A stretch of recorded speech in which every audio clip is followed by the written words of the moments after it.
Emmanuel Schomberger, qui est président de l'Industrie du Rêve et que je remercie aussi. Il va donc modérer avec nos intervenants qui ont eu la gentillesse de venir jusqu'ici. Je vais la faire courte, mais merci aussi depuis 22 ans du soutien du Centre national du cinéma, qui a toujours été d'une fidélité absolue à notre manifestation. Donc merci à Vincent Florent, à Pauline Augrin, voilà, de leur soutien. Je souhaiterais aussi remercier tout particulièrement la région Île-de-France, qui aussi depuis 22 ans nous soutient, et ce, malgré les différents changements qu'il peut y avoir pendant 22 ans. Donc un merci à sa présidente Valérie Pécresse et à Florence Portelli, vice-présidente culture, qui nous soutient depuis aussi toutes ces années. Merci à l'ensemble de nos partenaires du Paris Images, la FICAM, la CST, voilà, aussi nos partenaires, l'AFC, le PIDS, etc., et qu'on arrive à faire exister toujours le cinéma au travers, malgré ce contexte de Covid, etc. Et ben, le cinéma est toujours présent et voilà. Donc, je vous souhaite une bonne conférence. N'hésitez pas à poser des questions. Il y a un chat en direct et on vous y répondra au fur et à mesure. Voilà, merci. Merci Yann de cette introduction. Donc nous allons poursuivre les débats concernant la formation initiale. Et je vais vous présenter donc nos intervenants, en commençant par Paul. Bonjour. Bonjour, qui est donc étudiant. Qui était étudiant il y a 3 ans, qui est sorti depuis 3 ans. Donc qui sera tout à fait au centre de nos préoccupations. Angèle, qui est aussi étudiante, plus depuis 1 mois, ça, et qui est déjà productrice et qui fait déjà beaucoup de choses. Christophe, qui travaille bonjour. Netflix au point de vue animation. Anne, bonjour. Bonjour, qui s'occupe à la FEMIS de la décoration. Cécile, bonjour, qui travaille donc au Gobelin. Stéphane, bonjour. Bonjour. Et Mathis. Bonjour, enchanté. Voilà. Donc le thème, c'est plutôt maintenant, après la formation, comment les gens, les différentes parties prenantes, que ce soit les formateurs, que ce soit les utilisateurs, que ce soit les étudiants, perçoivent leur formation et ce qu'il y a de bien dans la formation telle qu'elle existe à l'heure actuelle, et quels seraient les moyens peut-être de l'améliorer. Peut-être qu'on va avoir déjà le rendu des étudiants dans un premier temps. Oui. Alors, j'ai participé à la conférence de ce matin, donc je ne sais pas trop, mais je veux bien que vous... C'est dans la même lignée, ça veut dire que, ouais. en insistant un peu plus sur votre expérience post-études. Alors, du coup, je vais partir de là. On a pas mal parlé ce matin, voilà, aussi de stages et de parallèles à la formation et de débouchés, de sorties. On parlait beaucoup de réseaux, on parlait beaucoup de choses comme ça. Et il y avait un truc qui était un peu revenu, c'était aussi le fait que quand on sortait un peu du contexte du stage, du réseau, etc., on se retrouvait de temps en temps avec des manques, et notamment quand on sortait, voilà, de notre réseau direct, des gens avec qui on avait travaillé déjà pendant notre formation, et que c'est quand on sortait vraiment de nos habitudes d'école et de travail que on se retrouvait vraiment confronté à des difficultés de par la réalité du métier, mais aussi de par la différence qu'il peut y avoir entre une formation théorique ou pratique, mais qui reste dans un cadre qui change pas beaucoup, ou en tout cas avec des gens avec qui on prend l'habitude de travailler, et de toutes nouvelles équipes ou de toutes nouvelles types de production, etc. Oui, ça, je crois que c'est intéressant, et je pense qu'on en parlera toute cet après-midi.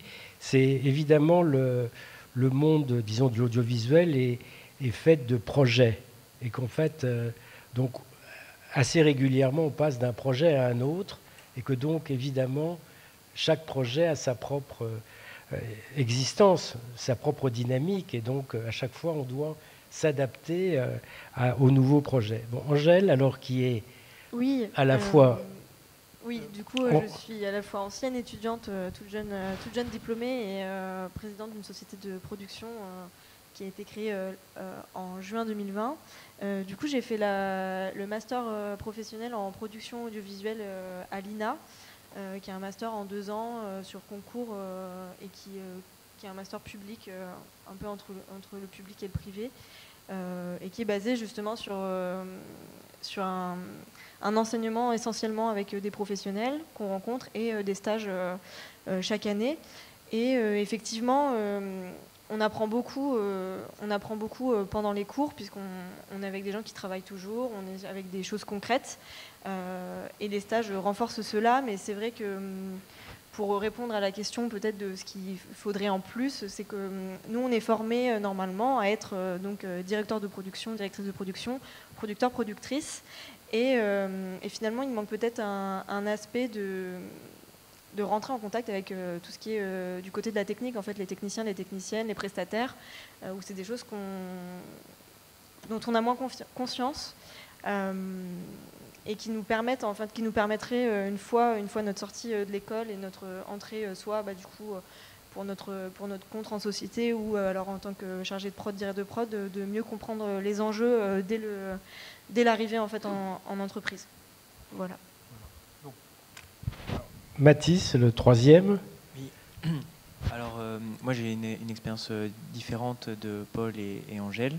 Moi j'ai fait une école de commerce, Cage, et j'avais choisi cette école pour son association de cinéma, parce que je savais que c'était là que je pourrais m'exprimer, et c'est vraiment dans cette association que j'ai, plus que dans les cours, parce que j'ai fait un master d'industrie créative, mais les cours étaient assez abstraits, c'était beaucoup de théorie, alors qu'avec l'association de cinéma, on a produit des courts-métrages, ils valent ce qu'ils valent, mais c'est à ce moment-là qu'on a vraiment compris un peu plus les réalités du terrain. Et en parallèle de ça, c'est aussi dans les stages, dans des sociétés de production, lors de tournage, que je me suis rendu compte vraiment de la réalité entre ce qui était dit, ce qui est dit dans la théorie, l'économie du cinéma, et la fabrication d'un film, de la préparation jusqu'à la sortie. Donc je rejoins Angèle sur le fait que dans les cours, on apprend des choses, mais c'est vraiment au moment des stages, de l'expérience professionnelle, qu'on se rend compte et qu'on apprend concrètement. Alors maintenant, on va se tourner vers les personnes qui enseignent. Donc nous avons, je crois, deux personnes qui sont plutôt dans l'image animée, hein, Christophe d'un côté, Cécile de l'autre, qui vont peut-être partager leur expérience dans ce domaine qui est un peu à part du domaine, disons, de la traditionnelle cinéma-télévision. Alors Christophe peut-être ? Oui, enfin moi je veux bien. J'ai une expérience un peu particulière parce que moi j'ai passé la majorité de ma carrière en dehors de la France. J'ai bossé un peu en France et puis là ça fait 1 an que je suis revenu, mais j'étais en Angleterre et surtout aux États-Unis. Donc j'ai travaillé à Hollywood pendant très longtemps et dans l'animation, ce qui est effectivement assez atypique par rapport à la discussion peut-être qu'on peut avoir aujourd'hui, mais je donnerai mon sentiment. C'est vrai que si je me rappelle de mes années d'étudiant, j'avais un peu le même sentiment de ce que les jeunes disent. Ce qu'on apprend à l'école, quand on arrive dans le milieu professionnel, c'est un peu différent de ce qu'on nous a dit à l'école. Alors ça dépend, je pense, des enseignements, parce qu'il y a des enseignements qui sont plus professionnalisants que d'autres. Effectivement, il y a des universités, il y a qui sont plus théoriques, et puis il y a tous les cas de figure. Il y a des écoles, nous, quand on était au Gobelin, Cécile en parlera aussi, c'est une école qui est très professionnalisante, et il y en a beaucoup dans le cinéma aussi, où les enseignants sont des professionnels en activité. Hein.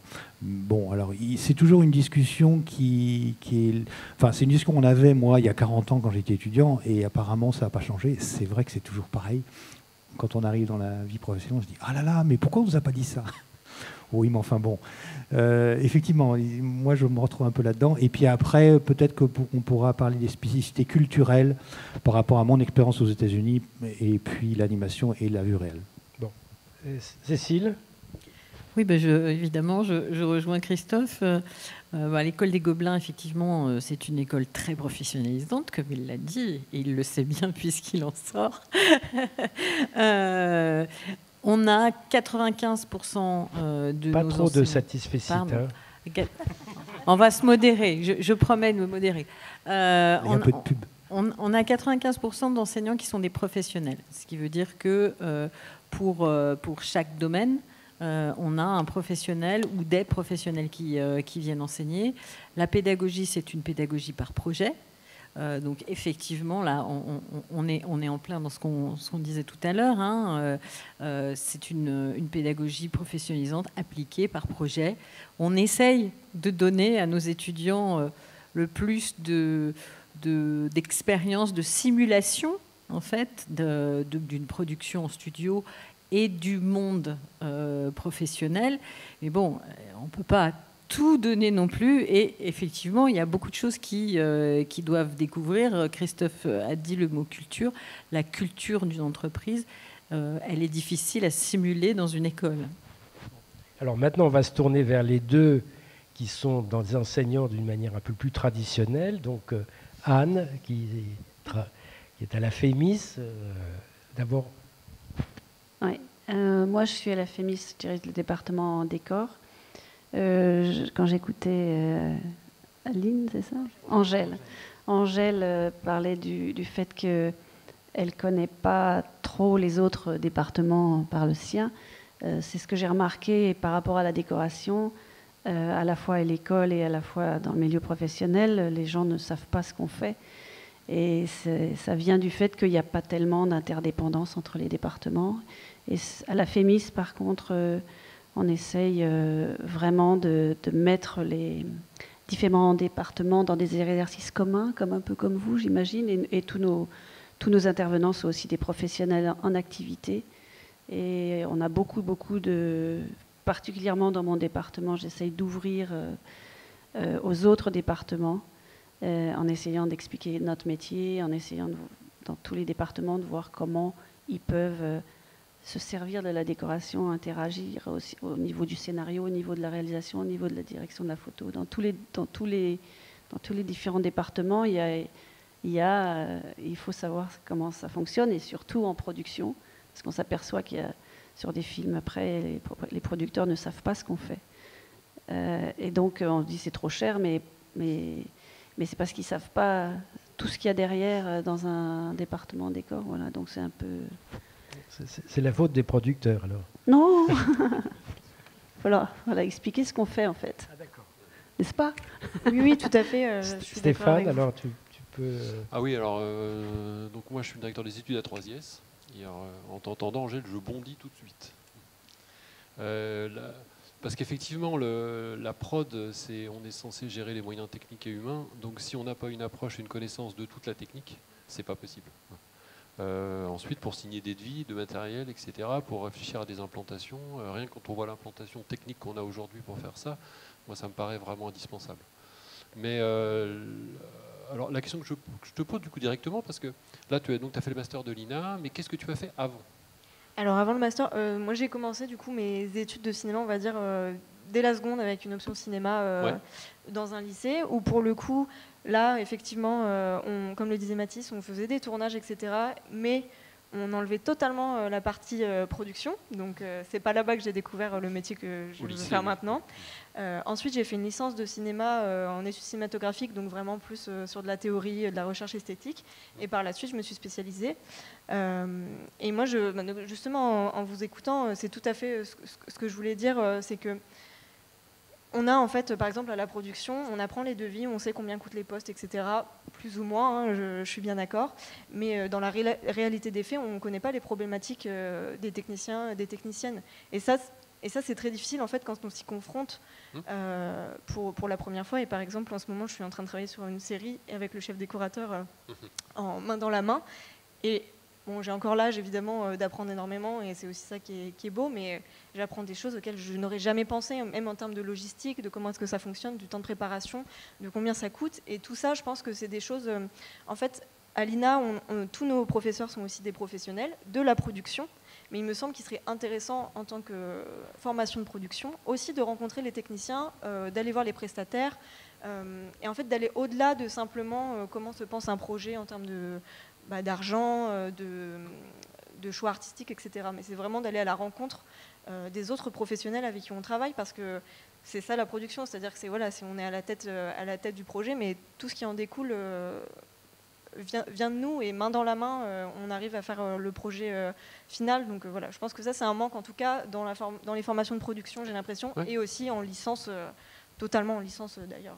Mais je pense que c'est pour ça que je te posais la question, parce que en fait, avec tes étapes, tu décris les trajectoires. Déjà, tu as la passion au lycée. L'étape 2, tu as la culture. Ensuite, tu as l'étape 3, qui est vraiment la professionnalisation, avec vraiment des compétences vraiment liées au métier que tu vas exercer.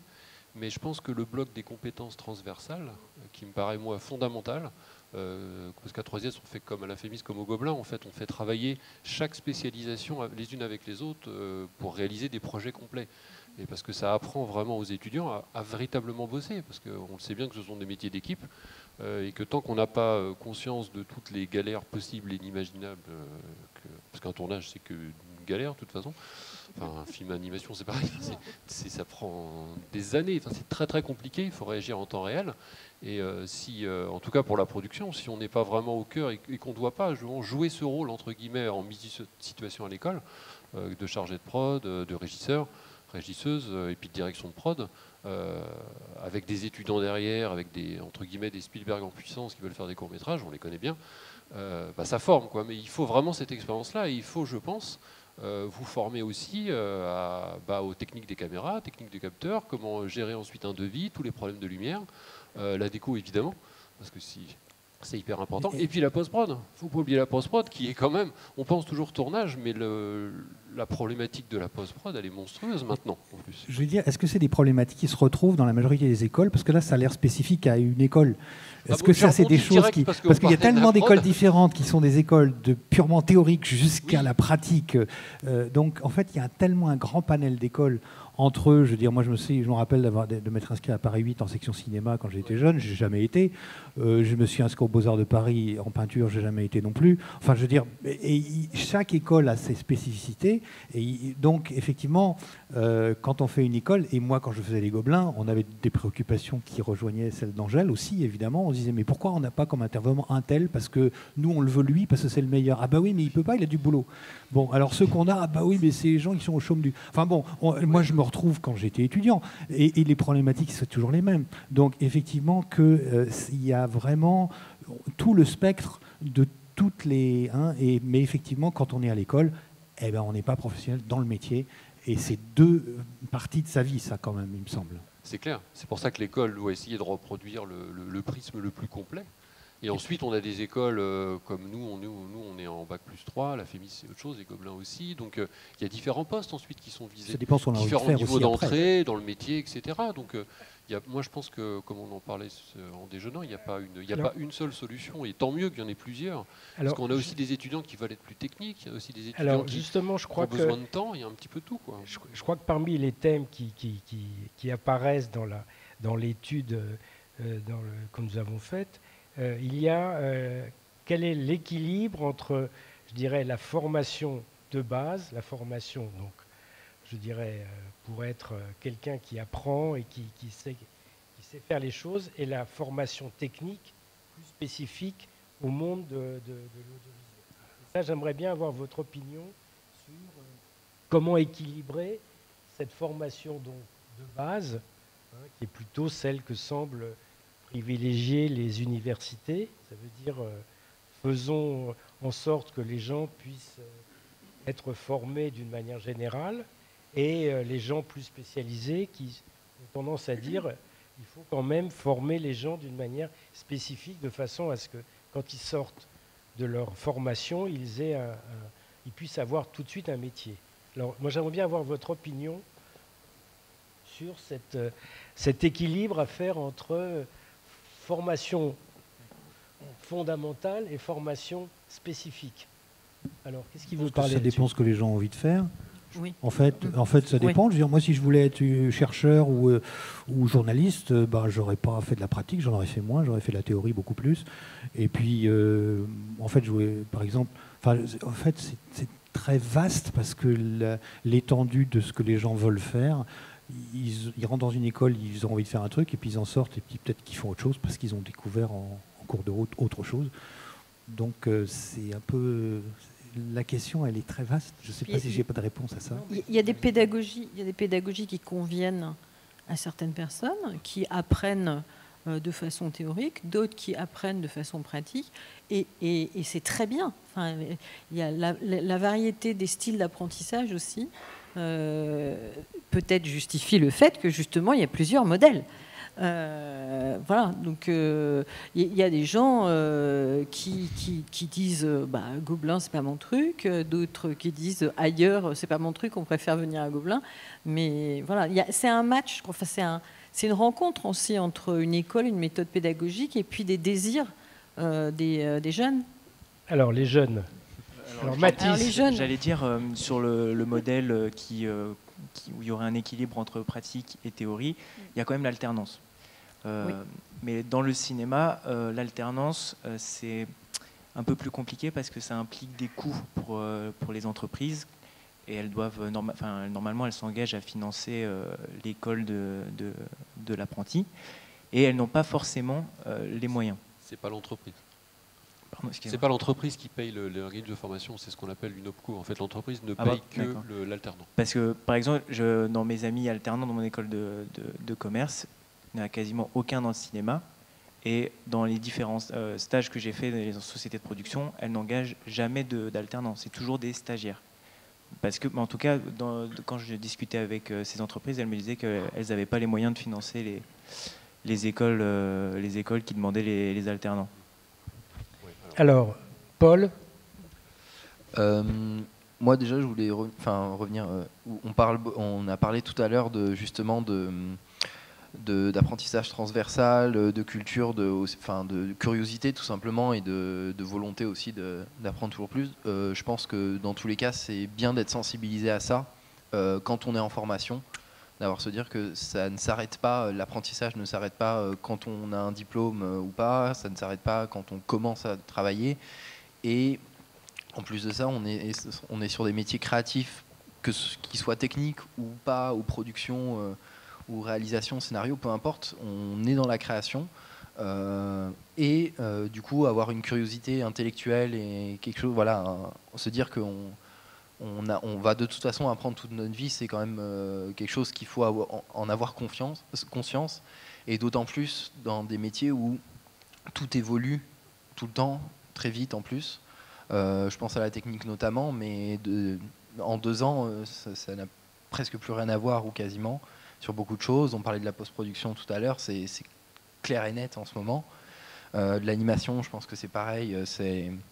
Entre ce que vous avez appris à l'école et maintenant, je pense qu'il y a une petite différence. Voilà. Non, mais je pense que même dans 5 ans ou 10 ans, on verra la différence. Et je pense qu'il faut avoir conscience de ça de toute façon pendant la formation, quand on débute et quand on continue. Après, pour parler de plus de... Excusez-moi. La formation théorique et formation pratique. Effectivement, je pense que ça dépend aussi des gens et des tempéraments. Il y en a qui retiennent mieux en faisant, en ayant un exemple concret sous les yeux. Ça dépend de monde.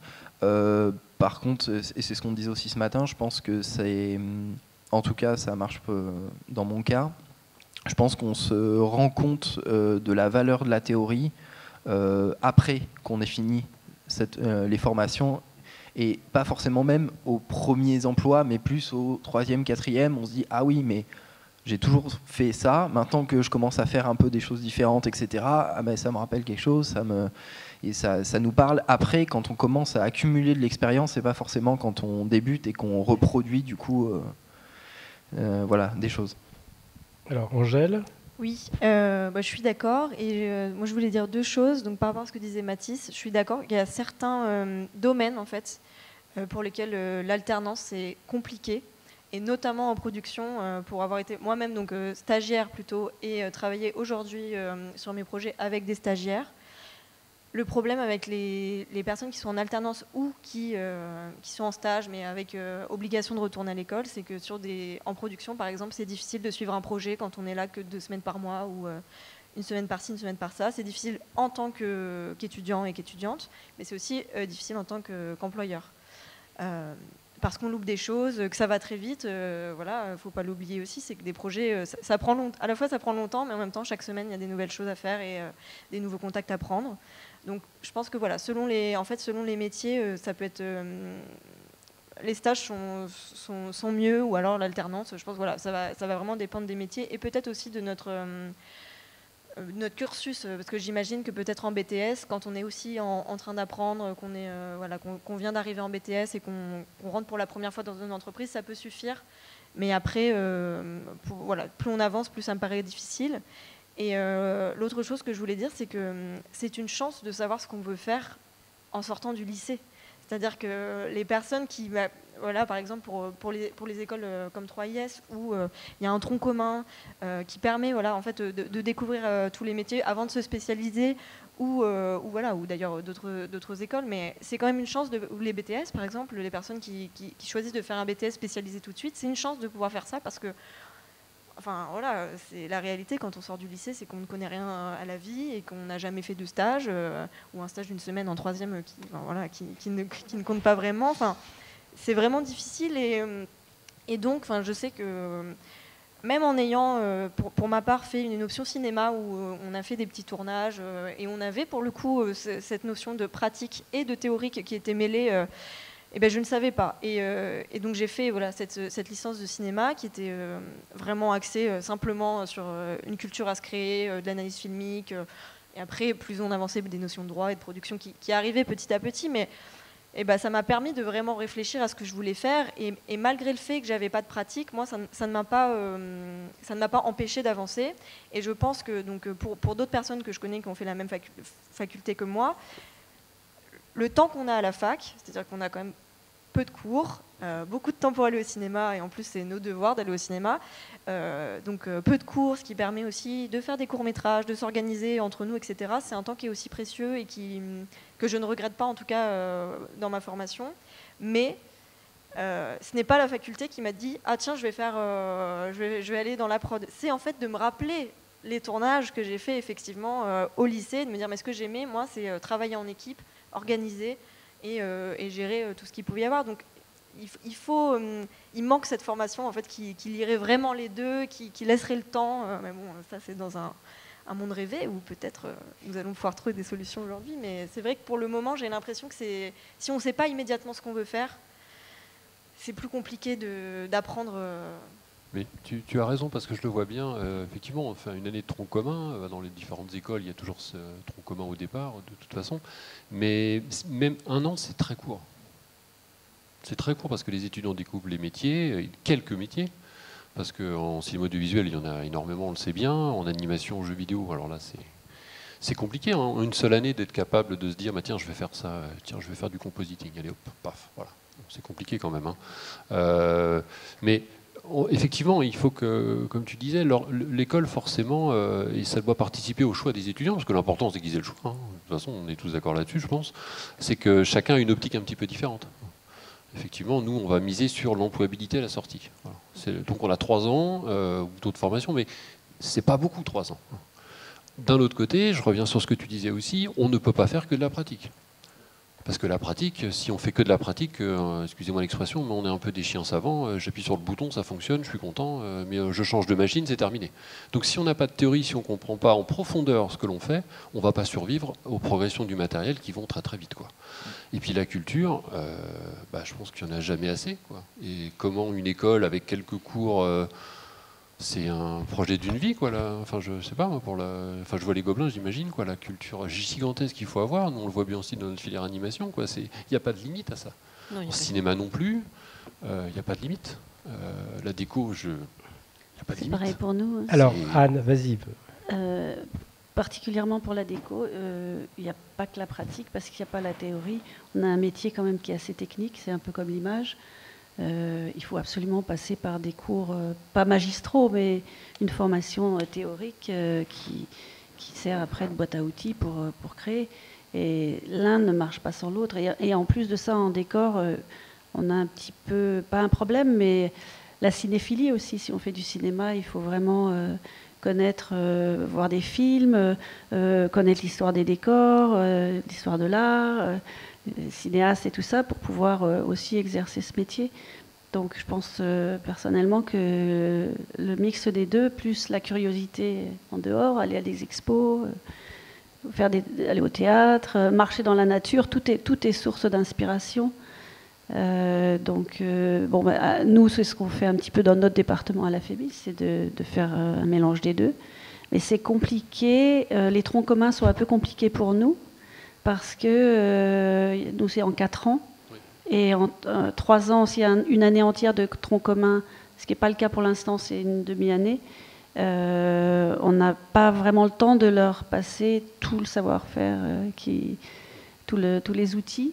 Mais en même temps, je trouve que c'est important qu'il y ait aussi ce tronc commun, parce que sinon, la déco, qui est déjà la 5e roue du carrosse sur un film, est en marge des autres. Et ce n'est pas le cas dans la réalité. Moi, je suis très proche du directeur de la photo, du réalisateur, du producteur. Surtout maintenant avec les séries où c'est plus compliqué pour nous à la déco, parce que c'est une logistique plus compliquée. Je pense que voilà, il faut travailler ensemble aussi. Si on ne travaille pas ensemble, c'est foutu. Et quelquefois, il faut expliquer vraiment, dans la réalité de ma profession, ce que je fais, pour pouvoir dire, ben voilà, ça coûte ça. Ça, on ne peut pas le faire, parce que quelquefois, il y a des réalisateurs qui ont des idées folles. Il faut savoir dire non, il faut savoir dire oui. Voilà. C'est beaucoup de psychologie aussi. Cécile, un peu de non ? Oui, effectivement, les éléments fondamentaux, on essaye à Gobelin de les instiller. On a une année de prépa animation, on a aussi, puisqu'on est devenu un bachelor en 3 ans plus un master, cette première année de bachelor qui permet justement de faire de la cinématographie, de faire de la théorie des arts visuels, etc., pour nourrir les jeunes qui sont là. C'est vraiment nourrir. Bon, on essaie de leur dire, on vous nourrit, nourrissez-vous aussi. Lisez, regardez des films, voilà. Et puis ensuite, on passe à la technique, et en 3e année, on passe au projet. Et là, au projet, on a tout ça qui se met en route. Et puis le projet d'équipe, forcément, les équipes se nourrissent entre elles. Enfin, il y a un échange aussi d'inspiration, de pratiques. On a 50% des étudiants qui sont internationaux, donc ça fait aussi des inspirations qui viennent de différentes cultures, et de pouvoir travailler sur des projets justement multiculturels. Bon, puis le master, c'est ça aussi, hein. C'est un approfondissement en première année, et puis en 2e année, c'est du film de fin d'études avec 50% d'étrangers. Donc on essaye de multiplier les expériences, les contacts et les partages. C'est essentiel, ça, je crois aussi. Ah oui, vraiment. Ouvrir à tous les autres pays, parce qu'il y a une telle richesse en regardant les films internationaux dans les festivals. C'est comment la FEMIS, d'ailleurs ? C'est incroyable. La FEMIS, il y a des étudiants étrangers, beaucoup ? Oui, on en a quelques-uns, oui. Oui. Et puis on ouvre beaucoup dans les stages aussi. Chaque département part à l'étranger pendant 4 semaines. Nos élèves vont en Inde. Bon, en ce moment, c'est un peu compliqué. Mais c'est une telle différence de façon de faire qu'ils en reviennent transformés, en fait. Ça relativise tout. À la FEMIS, ils ont un peu l'impression que ce sont les rois du pétrole, mais en fait, quand on est dans la réalité... Gobelin, un peu aussi, hein. Oui. Je parle de mes élèves, je ne veux pas dire ça généralisé. Mais il faut les remettre dans la réalité, en fait. Et ces voyages à l'étranger, on a aussi des gens qui viennent de Ludwigsburg, on a l'égalité des chances, plein de choses qui ouvrent tous les élèves du cursus général, quoi. La diversité, c'est quand même un élément fondamental. Hein. Par exemple, sur le master, on a 50% d'internationaux et on n'a pas de limite d'âge sur ces programmes-là parce qu'on veut justement qu'il y ait une diversité des expériences, une diversité des provenances, une diversité des langues, hein, parce que on parle anglais dans le master parce qu'on s'est mis d'accord, parce que tout le monde le parle. Mais bon, il y a une diversité des accents, de façon de parler l'anglais, de communiquer. Et la diversité, c'est clé là-dedans. Pour former des humains, c'est vraiment clé, et des artistes. Mais en fait, c'est ça, c'est qu'on parle de mondialisation avec les études en général maintenant. Et c'est vrai que moi, j'ai vécu les Gobelins franco-français, et maintenant, c'est hallucinant comme c'est international. Et alors, enfin, je ne sais pas comment c'est dans les autres écoles, mais ça a vraiment apporté une ouverture d'esprit hallucinante, vraiment. Moi, ce qui me gêne un peu, c'est que ça parle anglais, parce que je reviens en France pour parler un peu ma langue, et quand je vois tous les Français qui parlent anglais, ça me désole un peu. Mais ça, l'enrichissement de ce que tu disais, c'est vrai que c'est très, très important. Alors donc, parce que aussi le thème de cette table ronde, c'est de parler de ce qui se passe après les études. Hein, et alors peut-être que Christophe, qui a connu une expérience assez riche, peut nous parler de son expérience et comment puisque je crois que tu as été aux États-Unis quand même. Ouais, moi j'avais pas du tout le rêve américain, pas du tout. Je sais que c'est très c'est toujours présent, le rêve américain existe toujours. Moi je l'avais pas, mais j'ai effectivement passé 25 ans à Los Angeles. Mais c'était un peu un hasard en fait. L'expérience que j'ai eue, c'était assez particulière. Je pense que c'est difficilement généralisable. Chacun est particulier, chacun a son expérience. Donc moi, je peux parler de mon expérience. Je ne sais pas si c'est emblématique en fait. J'ai quitté l'école et puis après j'ai trouvé du boulot en France. Et après il n'y a plus de boulot en France, j'étais en Angleterre. Et puis après j'étais aux États-Unis. Voilà, en gros c'est ça quoi. Et alors non, mais ce qui peut être intéressant, puisque tu fais partie d'une société quand même relativement connue dans le monde audiovisuel, puis c'est Netflix. Ouais. Ça serait de vous. Monsieur Netflix. c'est de. Pas longtemps, hein, depuis 1 an, je suis chez Netflix. Non, mais déjà de voir quelles sont leurs perceptions par rapport à la formation à la française diversifiée. Et alors, je trouve que c'est intéressant d'avoir cette... Ouais, moi, mon expérience, elle est plutôt pragmatique. Je reviens en France, effectivement, j'en discutais tout à l'heure, c'est que la France est un pays de grande culture et le cinéma est sur un piédestal culturel qui n'est pas aux États-Unis, parce qu'aux États-Unis, on fait du divertissement, c'est l'entertainment. Ça ne veut pas dire qu'on ne dit pas des choses et que les Américains ne disent pas des choses, mais c'est vrai qu'en France, il y a à la fois une culture différente, une économie différente aussi, qui n'est pas la même. Ça, il y a des... Moi, après 25 ans aux États-Unis, mon expérience, elle est vraiment... Je suis des deux côtés de la culture, en fait. Par exemple, quand je reviens en France et qu'on parle de diplôme, qu'on parle de jeunes diplômés, qu'on parle de formation diplômante, ça me fait rigoler parce que j'ai jamais engagé personne sur son diplôme. Et je pense que c'est pareil pour tout le monde. Il y a une espèce d'un peu de... Je veux dire, les diplômes... Ça sert à quoi? Ça sert à faire plaisir aux familles et avoir un visa de travail pour les étrangers. Et c'est tout. Je veux dire, mais bon... Alors, ce qui est important, c'est l'expérience professionnelle, c'est le book, c'est ce qu'on peut montrer, c'est ce que... Hein, mais c'est vrai qu'en France, on parle de diplôme parce que c'est culturel, je pense. Oui, sauf que quand même, dans notre enquête, on voit bien qu'il y a dans le milieu, disons, de l'audiovisuel, une grande... On essaye d'avoir des gens qui ont des expériences positives et que finalement les gens sont relativement, enfin c'est ce qui ressort de l'enquête qu'on a faite, c'est que les gens préféraient engager des gens qui avaient une bonne expérience plutôt que des gens qui avaient un diplôme ronflant. Tout à fait. Ah oui, alors ça ressort tout à fait. Je veux dire, tout le monde le sait que le diplôme, on ne demande pas le diplôme. Non, jamais. Je veux dire, mais bon, on parle de jeunes diplômés. Mais il y a des jeunes diplômés qui sortent de l'école qui n'ont pas le diplôme. Hein. Je veux dire, moi, j'en connais, hein, qui sont intervenants dans les écoles, qui n'ont pas eu le diplôme de l'école, mais qui reviennent comme intervenants. Moi, je me rappelle aux Gobelins, je leur ai dit, vous avez la chance de choisir un métier où, à l'inverse des avocats ou des médecins, si vous exercez sans le diplôme, vous ne risquez pas la prison. Je veux dire, non, mais c'est vrai. Hein, bon, et c'est vrai que c'est une chance quand même qu'on a, c'est que il faut qu'on puisse prouver qu'on sait faire les choses. Et moi, je sais qu'aussi, c'est pareil. On parlait de la... moi, quand j'étais aux États-Unis, par exemple, c'est vrai que les Américains sont plus techniques, plus dans le pragmatisme, le savoir-faire, et que la culture... Bon, bah, à Los Angeles, la culture, il n'y a pas beaucoup quand même. Hein. Je veux dire, les techniciens qui travaillent dans l'industrie du cinéma, bon, bah, ils font ce qu'on leur demande. Mais alors qu'en France, c'est vrai que c'est...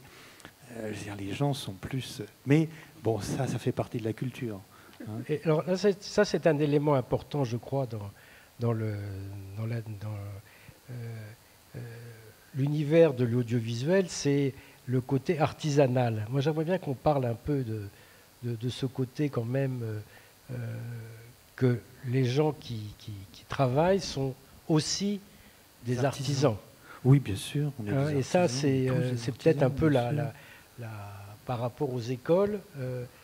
Quelle est la part Il y a toujours eu ce débat sur l'artiste, l'artisan ou l'auteur. À Anne de parler, puisque je crois que dans le domaine de la décoration, le côté artisanal est quand même très important. Oui, parce que nous, dans notre département, on a vraiment de la tête pensante, créative, qui est un peu l'architecte de tout, jusqu'aux stagiaires. On a toute une ribambelle d'intervenants qui sont des artisans, en fait, que ce soit des menuisiers, des peintres, des staffeurs, des sculpteurs, même des tapissiers, des gens qui font... des accessoires et tout ça. Et au fil des années, personnellement, je me rends compte qu'il y a certains manques. On ne trouve plus de jeunes menuisiers à la hauteur de ce que c'était autrefois. C'est-à-dire que les écoles, les CAP, tout ça, sont beaucoup moins... comment dire, les gens sont moins qualifiés. Donc on commence à avoir un problème pour recruter des gens comme ça. Des peintres en lettres, par exemple, ça a presque complètement disparu. Et tous mes peintres très très qualifiés commencent à être âgés et vont partir à la retraite. Et il y a un manque de passation du savoir. À la déco, je parle de la déco en particulier. Et là, je me suis dit, il n'y a pas très longtemps avec mon chef constructeur, écoute, je vais aller faire un petit tour chez les compagnons pour trouver des menuisiers. Parce qu'ils ont encore ce savoir-faire.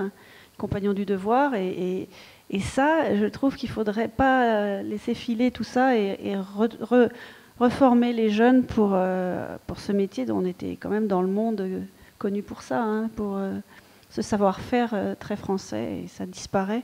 Donc je ne sais pas si c'est la même chose dans les autres départements, mais vraiment ça se voit à la déco, parce que si vous avez un peintre patineur qui patine mal, ça va faire carton-pâte.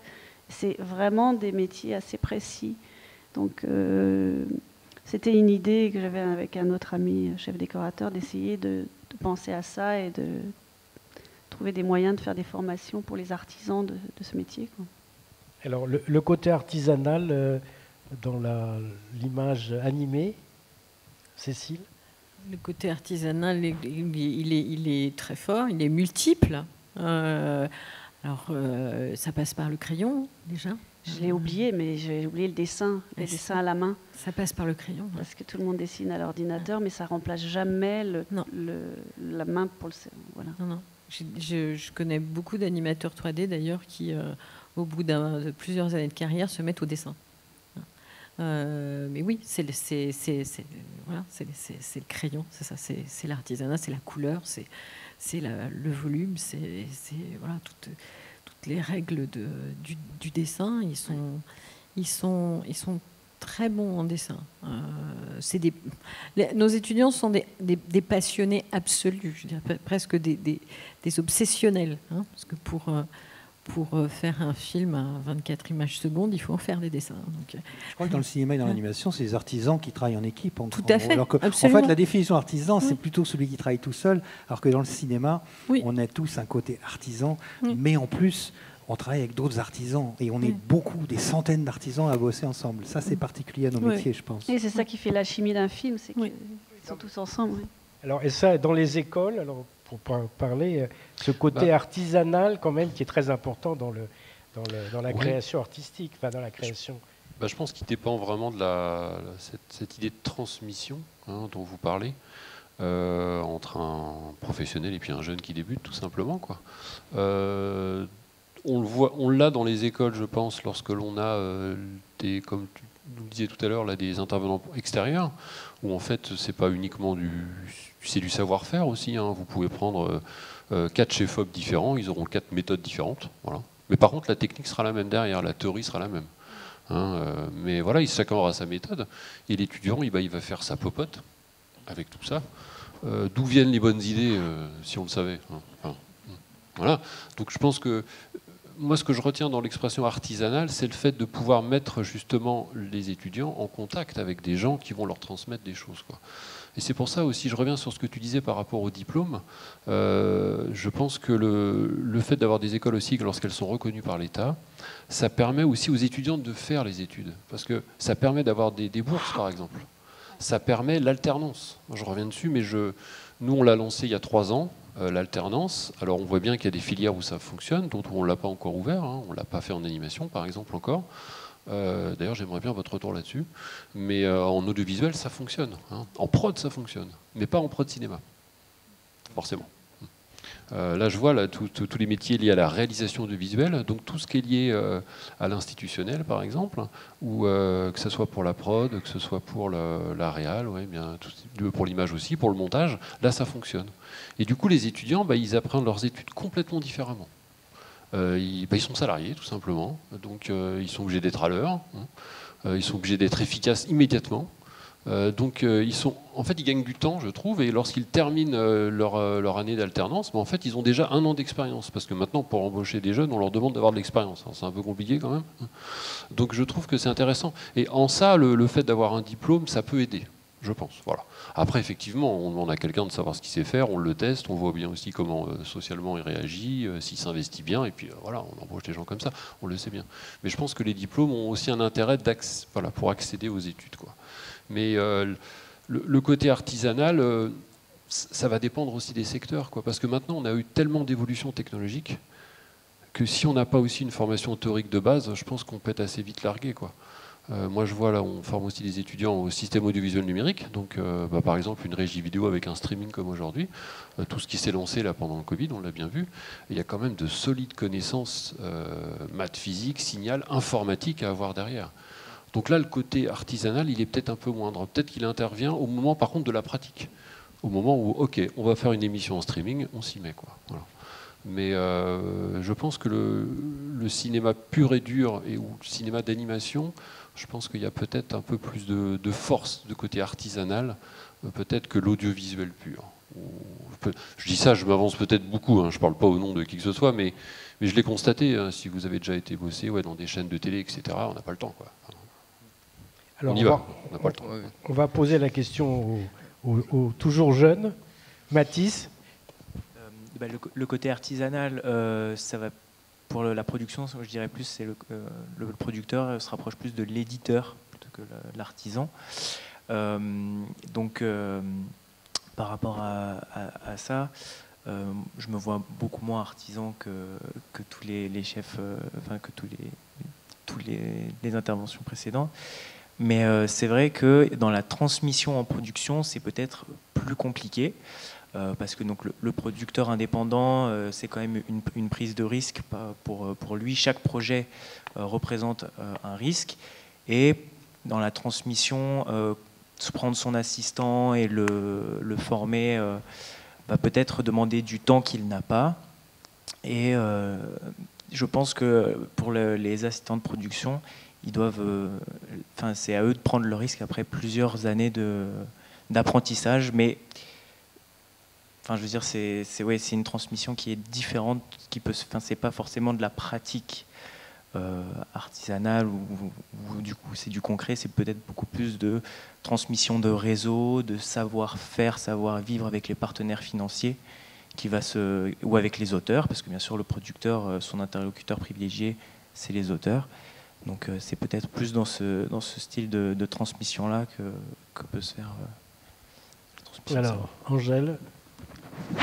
Oui, je suis tout à fait d'accord. Et puis ça revient un peu à ce que je disais tout à l'heure, c'est-à-dire que nous, finalement, en tout cas quand on est dans nos études, j'ai la sensation qu'on est loin de tous les artisans, justement, alors qu'on devrait être à leur côté, vu que par la suite, c'est là qu'on sera.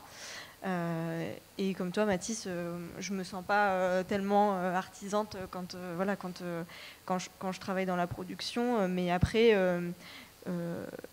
ça ne veut pas dire que, bien sûr, dans la production, il n'y a pas du tout d'aspect artistique, parce qu'on est justement dans l'accompagnement de l'auteur ou de l'autrice, du réalisateur ou de la réalisatrice. Ça c'est toujours là, mais on ne travaille pas de nos mains, quoi. Enfin, il y a quelque chose de... Nous, on nous demande de trouver des solutions, d'être dans l'accompagnement, de connaître le secteur. Mais ce n'est pas nous, à la fin, finalement, qui allons créer le film de toutes pièces, avoir les idées... trouver les décors, les construire ou dessiner. Donc moi je suis d'accord avec toi là-dessus. Et après, effectivement, en production, je trouve qu'il y a une grande différence entre ce qu'on peut apprendre à l'école, les postes qu'on nous apprend. Donc, par exemple, à l'INA, on nous le dit dès le concours d'entrée qu'on n'est pas formé à être assistant de production. On est formé à être directeur de production ou producteur-productrice. Dès l'entrée, on nous le dit, on est sur un master, donc on a déjà avancé effectivement dans nos études, etc. Et pourtant, quand on se confronte à la réalité du marché, nos stages, ça va être des stages d'assistant de production. Et les premiers emplois qu'on va nous offrir, ça va être des emplois en tant qu'assistant ou assistante de production.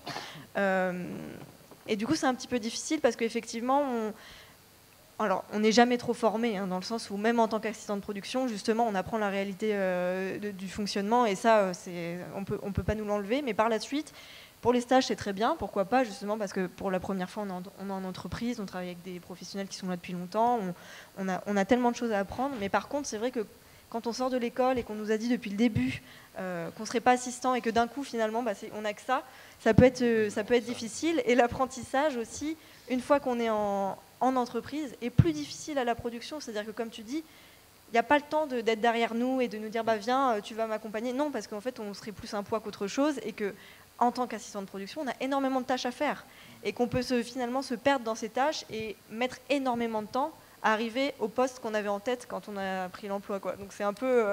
Il y a une grosse différence entre ce qu'on nous promet et ce à quoi on nous forme et la réalité de ce qu'on a appris. Ça, c'est le jeu, ça a toujours été. Voilà. Les écoles forment des concepteurs et puis les gens sortent, ils sont aux petites mains. Mais si voilà, il faut le savoir, tout le monde le sait depuis tout le temps, ça a toujours été ça. Moi, je leur dis que s'ils ont une chance d'être stagiaires payés, ils ont...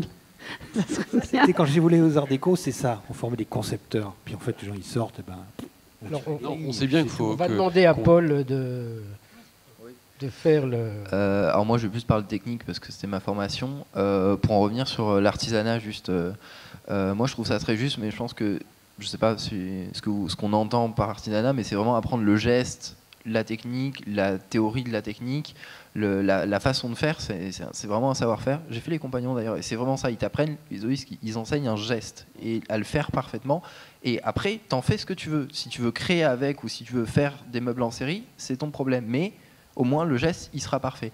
Et c'est ça qu'on entend, je pense, par artisanat, et qui est important de maîtriser, et c'est que comme ça que c'est quand on est débarrassé de cet apprentissage-là, entre guillemets, et qu'on maîtrise ce geste-là, qu'on va pouvoir commencer à partir dans des délires, à être créateur, artiste, tout ce que vous voulez.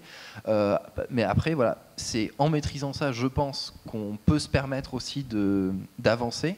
Si on n'a pas cette base-là, c'est compliqué, et surtout, en plus, je pense en France, où on a aussi cette image de l'auteur qui maîtrise un peu tout et qui veut en tout cas tout maîtriser, mais s'il veut tout maîtriser mais qui ne sait pas comment on fait de la dépo, pas comment on fait de l'image, pas comment on fait du montage, du son ou quoi que ce soit, on peut aussi se demander si c'est vraiment entre guillemets son film. En tout cas, c'est quelque chose qui peut être dur à se confronter, et voilà.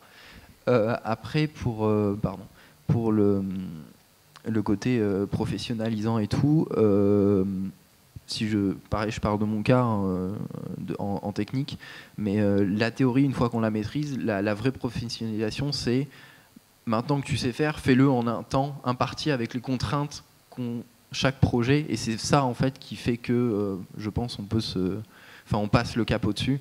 C'est les contraintes de la réalité des projets et de toutes les différences qu'il peut y avoir aussi sur les projets, parce qu'on parle beaucoup de cinéma ou de séries du coup maintenant, mais il y a aussi une réalité qui est que, en tout cas en technique, les premiers postes qu'on peut avoir, c'est beaucoup dans le clip, beaucoup dans la pub, beaucoup aujourd'hui maintenant dans la vidéo internet, dans toutes les autres formes qui existent, et qui, beaucoup de fois aussi, ont des façons de faire qui ne correspondent pas forcément au temps qu'on peut avoir, par exemple, quand on prépare un long métrage, ou qui sont faits par des gens qui, du coup, pour le coup, ont leur propre formation, leur propre expérience, et du coup, il faut bien aussi s'adapter à ce marché-là, cette proposition-là, et c'est pas moins intéressant en plus de ça, c'est des choses qui, comme on dit, on n'apprend jamais trop, et c'est des choses qu'il faut aussi connaître et qui sont intéressantes à emmagasiner, parce qu'il y a toujours moyen de les ressortir et de les adapter à plein de choses différentes, que ce soit en télévision, voilà, dans plein de secteurs. C'est vrai ce que tu dis, en fait. En plus, Merci. quand tu maîtrises la technique, tu as comme une boîte à outils qui est là, et plein d'informations qui sont à l'intérieur de toi et qui te permettent d'être libre de créer. Parce que tu n'as plus à t'embarrasser. Moi, je vois des élèves qui ont des problèmes parce qu'ils n'arrivent pas à dessiner. Donc, ils n'arrivent pas à dessiner, donc ça les frustre, ils ont peur d'être ridicules. Alors que le dessin, c'est comme l'anglais ou la langue. Une fois que tu le parles, tu n'y penses même plus. Et donc, c'est tout à fait juste ce que tu dis. Ouais, la technique n'est pas une fin en soi, mais il faut la maîtriser, sinon on est bloqué, quoi. Et les exemples que tu cibles, oui, bien sûr, tout ce qui est corporate, tout ce qui est institutionnel, il y a beaucoup de métiers de l'audiovisuel là-dedans. Et il ne faut pas les négliger, parce qu'il se passe énormément de choses. Maintenant, tout le monde veut une identité audiovisuelle. N'importe quelle entreprise veut avoir son identité, fait aussi ses réunions comme nous, fait son streaming, fait ses pubs, fait ses sites, fait toute sa com interne en vidéo. Donc il y a beaucoup de métiers là-dedans. Et là, effectivement, il y a moins de... Il y a peut-être un côté artisanal, dans le sens où il y a des gens qui font tout. mais je pense qu'il y a quand même un écart assez grand avec le cinéma. Mais il ne faut pas le négliger parce que ça fait travailler énormément de monde quand même en France. Hein. On rêve tous de cinéma, mais la réalité est là. Voilà. Et si je peux me permettre autre chose, c'est par exemple quand on parle de pub ou de clips qui font un travail énorme, qui sont un énorme secteur, on parlait tout à l'heure d'être assistant pendant 10 ans avant de passer au poste au-dessus, etc. Mais c'est mine de rien aussi une alternative, parce que pour le coup, dans ces domaines-là... Ouais, tu peux aller plus vite. Hein ? Tu peux aller plus vite.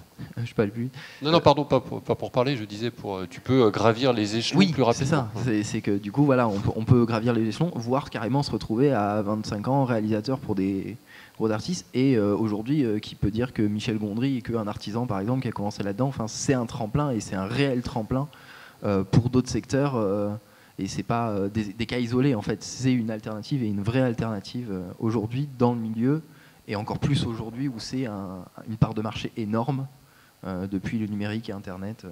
Ah oui, mais il ne faut vraiment pas le négliger. Hein. Quand comme tu disais tout à l'heure, quand on sort d'une école, on va être assistant, forcément. Forcément, quoi. Donc on doit vous former pour être assistant. Mais par contre, on se doit, je pense, de vous donner des compétences en plus pour vous permettre d'avancer. Pour bien travailler rapidement, mais ensuite de pouvoir progresser vers ce qui vous intéresse, quoi. Donc effectivement, si on te dit que tu vas être directrice de prod directement à la sortie, bon, visiblement tu l'as fait, mais c'est rare. C'est rare. Moi, je vois à l'école ceux qui veulent être ingénieurs du son, quoi. Bon, déjà, ça n'existe pas ce nom-là, mais forcément, on est assistant. Bien sûr. Mais après, je pense que c'est peut-être aussi inhérent, je ne sais pas Mathis ce que tu vas en penser, mais inhérent peut-être à la production, parce que comme aussi c'est sur des métiers qui se risquent, on a envie de risquer tout de suite et de prendre notre envol, et on se dit, en fait on sort en se disant qu'on peut le faire et qu'on va y arriver, parce que aussi on nous met ce discours dans la tête, effectivement, quand on arrive, on nous dit mais vous inquiétez pas, vous ne serez pas assistant. Enfin, il y a quelque chose d'une mentalité d'oser, d'aller accompagner des projets, et notamment par exemple sur des projets de court-métrage qui sont des projets qui se risquent encore plus, où on se dit maintenant on peut se permettre à notre âge, et parce qu'il y a aussi beaucoup de personnes jeunes dans tous les corps de métier qui font du court-métrage encore et qui le font, de se dire allez, on y va. Et donc c'est plus, moi je suis tout à fait d'accord sur le fait que être assistant de production c'est très bien, et les stages que j'ai fait, je veux dire, j'étais très contente, j'ai énormément appris, ça, je le referais s'il fallait le refaire sans aucun problème. Simplement, c'est cette envie d'être proche de l'artistique, parler avec les auteurs, de voir plus en fait qui est là depuis le début, parce que c'est inhérent à notre métier, et heureusement, parce que voilà, on fait tous des métiers passion, donc on a envie d'en être, quoi. Je crois que ça, c'est un peu, comme je disais, dans tous les métiers, c'est pas forcément uniquement lié à la production. Je crois que dans tous les métiers, on a envie, on se voit quelque part, et puis quand on commence, il faut du temps pour y arriver. En fait, ça a toujours été comme ça. Moi, j'ai trouvé quand même à la lecture des réponses des étudiants, parce qu'il y en avait beaucoup, hein, et puis ils étaient tous bruts de décoffrage. Il faut aller, et puis, je sais pas, bon, c'était rigolo de les lire, mais j'ai trouvé que c'était plutôt positif. Qu'ils étaient plutôt, j'étais surpris que les étudiants qui sortaient de l'école, des écoles, étaient beaucoup plus positifs que les professeurs. Ça m'a marqué.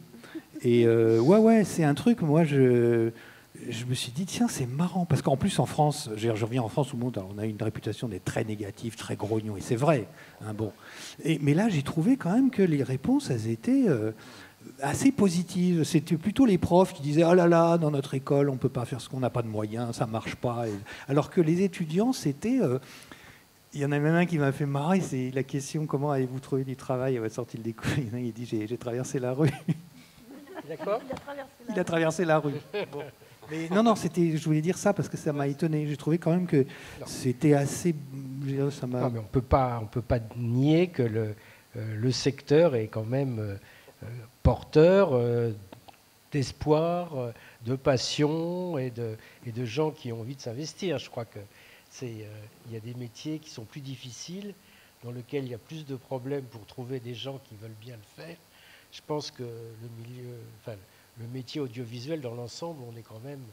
Moi, j'ai rencontré dans les nombreux projets que j'ai faits que des gens passionnés.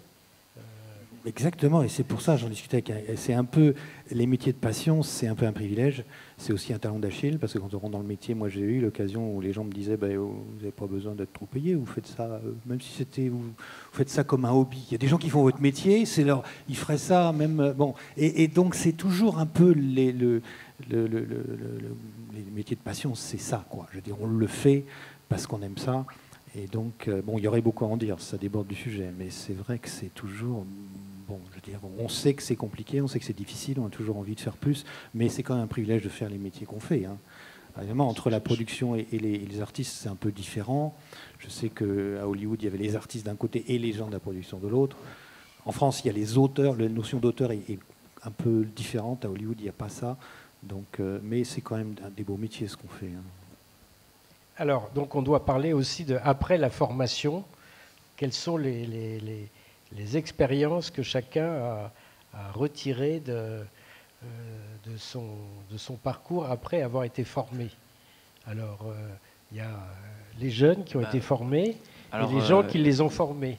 On va commencer par Mathis. Voilà, en fait, moi j'ai eu de la chance, c'est-à-dire que tout de suite après avoir passé ma soutenance de mémoire et donc fortiori de valider mon diplôme, j'ai eu une proposition, on est venu me chercher pour une proposition de travail, et sans surprise, qui est venu me chercher, la personne chez qui j'ai fait mon premier stage, et chez qui j'évolue toujours, je le remercie, je le salue. Et pourquoi? Parce que le premier stage s'était extrêmement bien passé, mais je veux dire, j'étais arrivé, c'était un stage de 2 mois, et c'était... heureusement, pas que de l'observation. J'avais eu la chance de pouvoir faire. Et pour le coup, pendant ces 2 mois, la personne avait vraiment pris le temps de m'expliquer certaines choses, de me confier des tâches sur lesquelles je pouvais vraiment apporter un petit quelque chose. Et comme l'expérience a été positive, que par ailleurs j'ai ensuite continué mes différents stages, toujours quasiment exclusivement dans le milieu du cinéma. Il a jugé que j'étais prêt pour travailler avec lui. Voilà. Donc j'ai eu de la chance, j'ai pas eu trop à attendre. Expérience très positive. Alors moi ça a été j'ai rebossé un petit peu avec des gens avec qui j'ai pu être en stage ou en formation par ailleurs. Après personnellement, on va dire, je suis pas sorti de l'école en ne m'entendant bien avec une partie de l'équipe pédagogique, donc j'ai pas trop profité du réseau malheureusement, mais bon, j'assume totalement mon caractère. Après, je suis aussi sorti en me disant qu'il fallait que justement je me forge une plus grosse expérience sur des plus gros projets. J'ai fait ça quelques mois et ensuite il y a eu une petite pandémie mondiale qui était compliquée pour finir ces heures de l'année, donc j'ai fait quand même une pause où j'ai fait vraiment que de la pub pour le coup à la chaîne, donc c'était pour le coup c'était vraiment une pause au niveau de la carrière, mais mine de rien ça joue pour reprendre, parce que il y a aussi un truc, c'est qu'il y a des gens, au bout d'un an, ils vous rappellent, ils se souviennent de vous, et puis il y en a sur beaucoup de petits trucs où c'est parce que le réseau ça s'alimente, qui vous rappellent plus, ou qui sont passés à d'autres gens qui avaient plus de besoin de travail, ou qu'ils ont rencontrés entre temps.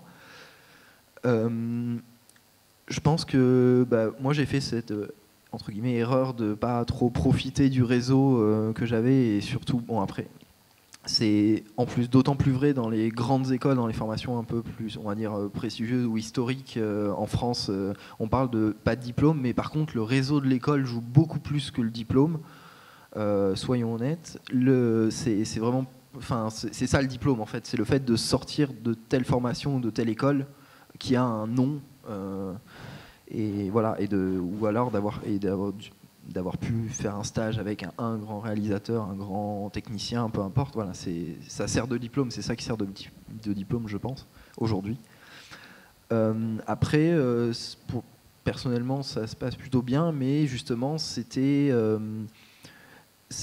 beaucoup plus de l'institutionnel ou de la télévision, pour le coup, télévision et clips, qui font bouffer, tout simplement, qui proposent, et en tout cas qui accueillent... en tout cas des techniciens un peu et surtout sur des postes intéressants pour le coup, parce que au bout du 3e stage en long métrage, au poste d'assistant en régie machin, on a peut-être envie aussi d'évoluer, et moi j'ai fait ce choix de peut-être m'éloigner un peu plus, en tout cas de pas continuer à ces postes où c'était toujours les mêmes, et d'essayer de faire aussi des choses à côté. J'en suis assez content pour le coup, mais c'est vrai que du coup je pense qu'il y a un choix à faire entre est-ce qu'on essaie d'avoir un parcours de hiérarchie classique où on sait qu'on va être l'assistant, le 2e, 3e assistant de quelqu'un pendant quelques années, ensuite on va gravir progressivement, et si jamais on a un peu de chance, un peu d'ambition, qu'on se démène bien, on va arriver au poste qui nous est rêvé quand on était étudiant. En plus de ça, on peut toujours tomber aussi sur des choses qui font qu'on fait un autre choix de carrière au milieu et tout, donc je pense qu'il ne faut pas se fermer de porte. Mais je pense que c'est important de dire qu'il n'y a pas que il n'y a pas qu'une voie en fait, et qu'il faut aussi prendre les opportunités qu'on nous propose, parce que bon, mine de rien, on est aussi tributaire de ça, mais qu'il ne faut pas... c'est pas une honte si on a fait des courts-métrages ou des longs-métrages. Moi, mes derniers stages étaient en long-métrage. De derrière faire de la pub, c'est pas quelque chose qui est et c'est pas quelque chose d'inutile non plus, ni en termes de carrière de façon purement pragmatique, ni en termes de connaissances et de culture générale. Et on en tire toujours quelque chose, et c'est important. Il n'y a pas ni de sous-poste ni de sous-métier dans ces métiers-là. D'accord, merci. Et je pense que c'est important. Alors.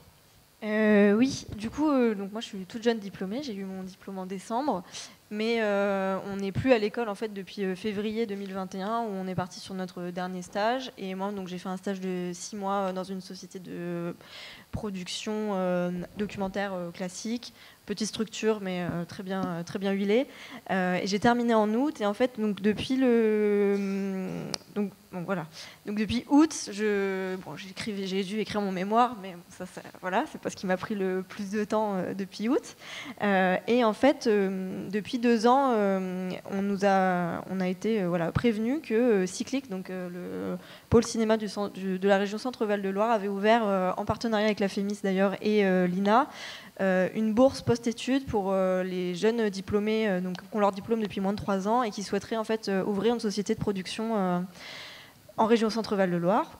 Je viens de la région Centre-Val de Loire, donc ça tombait bien. Et en fait, c'est une idée que j'ai eue dans la tête, où je me suis dit, très bien, peut-être que dans 3 ans, quand j'aurai justement déjà fait mes expériences dans une société où j'aurais été embauchée, peut-être que ça peut être bien, parce que j'avais déjà cette envie d'avoir une société. Et j'ai fait ce stage, et au bout d'un mois de stage, je me suis dit, bon, bah, c'est très bien, j'apprends énormément, mais ça va pas être possible. Pour moi, enfin vraiment, comme tu dis, en fait, ça dépend de chacun, et tout ne marche pas pour tout le monde. Moi, vraiment, je me suis dit, si je fais ça pendant 3 ans, je vais pas être contente en fait d'aller au travail le matin. Et les stages, c'est aussi à ça que ça sert, c'est-à-dire ça sert à découvrir ce qu'on aime, ce qu'on n'aime pas, ce qu'on veut faire. Donc là, moi, c'était parfait. Et la structure était géniale. Enfin, j'ai énormément appris. Et voilà, encore une fois, ce n'est pas de la faute de la structure, c'est personnel. Et donc, je me suis dit que j'allais tenter cette bourse maintenant.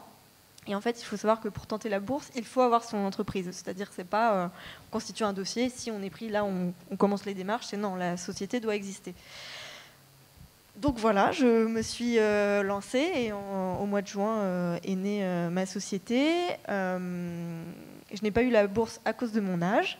En tout cas, voilà, c'est l'argument qui a été donné. Peut-être j'ai été très mauvaise, mais ça, en tout cas, c'est pas ce qu'ils disent. Et je pense pas, parce que Cyclic, il faut savoir que Cyclic, ils sont vraiment super. Enfin, ils sont vraiment dans l'accompagnement et ils m'ont pas laissé en me disant bon bah tu n'as pas la bourse. Au revoir. Une question. Oui. Alors l'âge, c'était dans quel sens? Oui, c'est ça. Parce que du coup, j'ai 24 ans. Donc, et c'est une structure que j'ai montée toute seule. Donc c'est vrai que moi, je comprends tout à fait que ça fasse un peu peur de dire on va donner une bourse à une jeune femme de 24 ans qui sort de l'école. Ça, moi, je l'entends tout à fait, mais je me suis dit pourquoi pas. Et je me suis auto-convaincue en fait que j'ai la bourse ou que je ne l'ai pas, j'allais y arriver parce qu'il n'y avait pas de raison. Et tout en me disant également que je préférais me planter maintenant et perdre 2-3 ans à 24 ans plutôt que de regretter en fait de ne pas l'avoir fait ou de galérer plus tard à 40 ans. Enfin, j'en sais rien. Bon, voilà, c'était ma logique. Et du coup, donc, voilà, ma société est née au mois de juin. Et depuis le mois de juin, j'ai commencé par faire un court-métrage en tant que directrice de production pour Le Grec. Donc non rémunéré, mais très formateur et de gros challenges à relever. Et en fait, j'ai eu la chance, un peu comme Mathis, que mon premier stage en 2020 se passe à merveille. Je me suis vraiment très bien entendue avec les 2 producteurs. Et ils m'ont rappelé. En septembre en fait, pour être directrice de production sur une série pour France Télé. Donc aubaine, génial, super. Pareil, en fait, encore une grande aventure assez terrifiante. Je l'admets, hein, ça, il n'y a aucun problème là-dessus, parce que voilà, on me donne un projet comme ça. Bon, ils sont à mes côtés, bien sûr. Je ne gère pas le bébé toute seule, mais terrifiant, mais en même temps hyper galvanisant et ça donne encore plus l'envie. Donc j'ai eu cette chance-là et donc on est dessus en ce moment.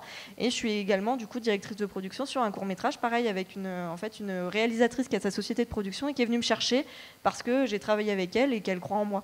Donc j'ai eu cette grande chance que pour l'instant ça va, c'est-à-dire que j'ai pas eu les mois à me dire mince, ça y est, maintenant faut que je trouve un projet, faut que je trouve où travailler, pour qui. Voilà, on est venu me chercher parce que ça s'était très bien passé et que du coup le réseau a bien fonctionné effectivement. Et donc voilà, maintenant on verra comment. À partir du mois de mars, les projets seront terminés, donc là peut-être que ça va mettre un peu plus de temps, mais voilà. On espère le meilleur évidemment. Alors, on va peut-être faire parler les 2 écoles prestigieuses que nous avons à cette table pour avoir leurs sentiments justement sur comment se passe après la formation. Peut-être les Gobelins commencent. On a beaucoup de chance dans l'animation. C'est un secteur en plein boom. Donc, il y a du travail. Il y a beaucoup de travail. Il y a même tellement de travail qu'on a du mal à trouver des intervenants parce que tout le monde est très très occupé. Oui, là, on n'a pas de souci pour travailler. Et puis ça n'a pas l'air de vouloir se ralentir non plus. Mais bon, pour revenir avec ce que nos jeunes professionnels nous ont dit là, le lien, c'est très très important. Et je pense que c'est aussi une grande part de la formation que de créer du lien entre les gens. Alors on parle de réseau, hein, moi je vais parler de lien, c'est la même chose, hein, mais je préfère le mot lien. Du lien entre les étudiants. Du lien entre les spécialités des étudiants, hein, par exemple sur la licence pro de production d'animation qu'on a à Gobelin, on fait travailler les jeunes producteurs sur les courts-métrages de fin d'études.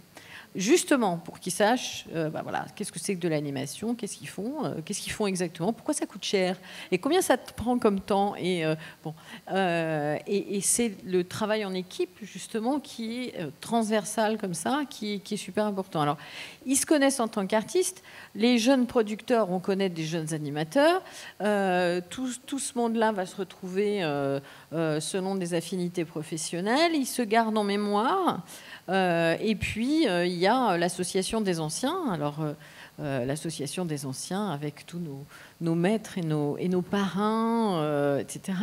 On a aussi des parrains, par exemple, sur le master, par promotion, qui sont des grands professionnels qui viennent parrainer une promotion. On a eu Guillermo del Toro, on a Tom Moore, on a eu Michel Oslo, qui sont Marjane Satrapi, qui sont des gens hyper généreux. Et justement, ils ont accepté de donner leur temps pour faire lien comme ça, pour leur parler de leur expérience, pour leur donner des feedbacks. Tout ça, c'est tout un système de lien entre les gens. Et c'est extrêmement important pour justement travailler, tout simplement. C'est ce que Paul disait. Puis ensuite, les étudiants, ils sont assez grands pour faire leur lien tout seuls. Nous, on leur apprend à faire lien au-delà du CV, de la lettre de motivation et du truc. C'est plus important. Parfois, quand c'est informel, c'est quand même beaucoup mieux. Anne, pour la FEMIS ? Oui, la FEMIS, c'est un peu pareil. C'est une grande famille, en fait. Et si vous regardez les génériques, par promotion, ils font des familles. Et en sortant, ils travaillent ensemble. Et c'est ce qu'on essaye de créer aussi. C'est des équipes entières, en fait, par promotion ou interpromotion. Et puis, dans tous les domaines, même pour la déco. Et dans la décoration en particulier, nous, on a un taux d'insertion assez pratiquement 95%. Mais ça tient au fait qu'il y a ces intervenants avec lesquels ils créent des liens. Et en décor, on a beaucoup de décorateurs qui viennent encadrer des exercices. Ils font aussi en deuxième année et en troisième année des films ensemble, toute la promotion. Donc ce lien se crée aussi à ce moment-là. Et puis moi, personnellement, je suis vraiment axée sur la transmission. Et donc à chaque fois que je fais un projet, je prends à la fois des élèves de la FEMIS en troisième assistant ou en conventionné, et puis des élèves qui sortent d'archi, des arts déco, et même des gens qui viennent avec un CV complètement barré, mais qui vont être formidables dans certains postes de la déco, parce qu'on n'a pas que le dessin. Nous, on a aussi les ensembliers, avec des gens qui font des courses, avec des gens qui travaillent le tissu, des choses comme ça. Donc j'en mets systématiquement au moins 3 stagiaires qui vont travailler avec moi et que je reprends régulièrement. Et il y en a un qui est sorti de la FEMIS quand j'y suis rentrée, et Jean-Vincent Plessios et moi, on l'a mis sur des petits projets qu'on ne pouvait pas faire, et il est chef déco maintenant, il en a déjà fait 6 en quelques années. Donc il y a vraiment un soutien, la FEMIS est vraiment très forte pour ça, pour l'insertion professionnelle, vraiment. Par ce lien dont tu parles. Puis le lien avec l'étranger. Moi, j'ai aidé des gens de production à aller faire des stages aux États-Unis, parce qu'on a chacun un réseau qu'on met au service des gens à qui on transmet. C'est très important. Stéphane ? Oui, on retrouve vraiment la même logique. En faisant travailler les gens ensemble, on crée le lien. Et comme tu dis, on doit leur apprendre à créer ce lien, parce qu'on sait très bien que l'école, c'est une première étape, premier réseau. C'est pour ça que de la même manière, on les fait bosser avec les différentes filières. On mélange le son, le cinéma, le spectacle vivant, on fait des lives type Taratata, on les fait tous bosser ensemble avec des BTS derrière qui installent les régies. Enfin, ça crée des liens. Et puis entre guillemets, dans la galère, il se passe se raconte des... Voilà, c'est comme ça qu'on a des... Et ensuite, ça se développe, quoi. Ce qui est assez marrant, je ne sais pas si c'est la même chose chez vous, mais nous, c'est plus par contre par promotion qu'en interpromotion. Ils ont plus de mal d'une année à l'autre. Par contre, une promo complète qui sort, ils vont toujours bosser ensemble, et on a des gens qui montent leur boîte ensuite, qui restent ensemble, qui forment comme ça tous les postes techniques, qui arrivent à trouver du boulot comme ça. Donc c'est le même principe. Et puis ce qui est super, c'est quand les anciens reviennent à l'école. Parce que je trouve, alors je ne sais pas si c'est la même chose chez vous, mais quand un ancien de l'école dit des choses aux étudiants, il est plus écouté souvent que les formateurs. Ça, je ne sais pas si pour vous c'était pareil. Oui. Mais, voilà, parce qu'il y a une transmission qui est directe, il y a une expérience, ils sont sortis depuis quelques années, et généralement c'est assez efficace. D'ailleurs, moi, j'ai eu des professeurs qui me disaient « Ah, mais je ne le fais que de leur répéter, mais ça, c'est ce qu'on leur dit, mais ils ne croient pas. » Voilà, mais quand tu viens, ils te croient. Exactement ça. C'est toujours un événement quand Christophe arrive à l'école. De faire des tas de choses à l'école qu'ils ne pourront plus faire après. C'est ceux qui en sortent qui viennent leur dire « On ne se rendait pas compte, mais vous êtes vraiment privilégiés. » On l'a compris après, quand on est sorti, en fait, que c'était important. Ça, c'est important, et c'est l'ADN de toutes les écoles. Oui. La communauté, je veux dire, les anciens qui reviennent partager leur expérience avec... Moi, je l'ai fait avec les Gobelins, je veux dire. Et puis après, on connaît les gens. Quand j'étais prof aux Gobelins dans les années 80, quand je suis parti en Angleterre, les gens que j'ai engagés, c'est des gens que je connaissais. Oui. En fait, en gros, on est tous un peu comme ça. Hein. Oui, puis même en inter-école maintenant, tout le monde bosse ensemble. Donc, je pense que c'est parce qu'on s'identifie, tout simplement. Quand, moi, je sais qu'il y avait ce côté de « Ah, putain, il était comme moi il y a 3 ans, 4 ans. » Ça marche dans les deux sens, parce que moi, je me retrouve dans les étudiants aussi de maintenant, hein, pareil. Hein. Oh oui, ça n'a pas trop changé. La technologie, évidemment, ça n'a rien à voir. Mais quand on était étudiant, c'était pareil. Hein. Puis généralement, quand on est passionné, on a envie de transmettre. Donc on a envie d'accompagner, etc. Quoi. Alors, je réagis aussi juste sur ce que tu disais. La chance, vous avez été la chercher quand même. Il y a un moment, bien sûr, c'est du travail. Des étudiants motivés qui sont là, qui sont super, qui s'investissent à fond. C'est eux qu'on va rappeler. Enfin, c'est aussi bête que ça. Hein. J'ai eu la chance de minimise pas le travail qu'il y a derrière, hein, quand même. C'est énorme. Alors, nous allons bientôt arriver à la fin de cette table ronde. Donc, je vous propose peut-être de faire une conclusion. Chacun, si vous le désirez, ou ça vous semble être... Qu'est-ce qui veut commencer? Je vois que les gens se précipitent. Je vais ouvrir.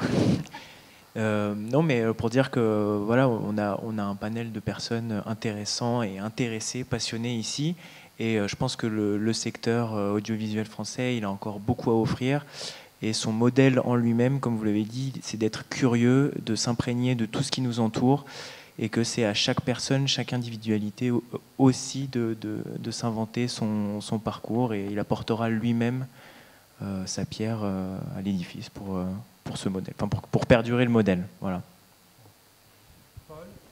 Place aux jeunes. Non, Place aux jeunes. Oui. Pardon, oui. J'y ai pensé, je l'ai préparé celle-là.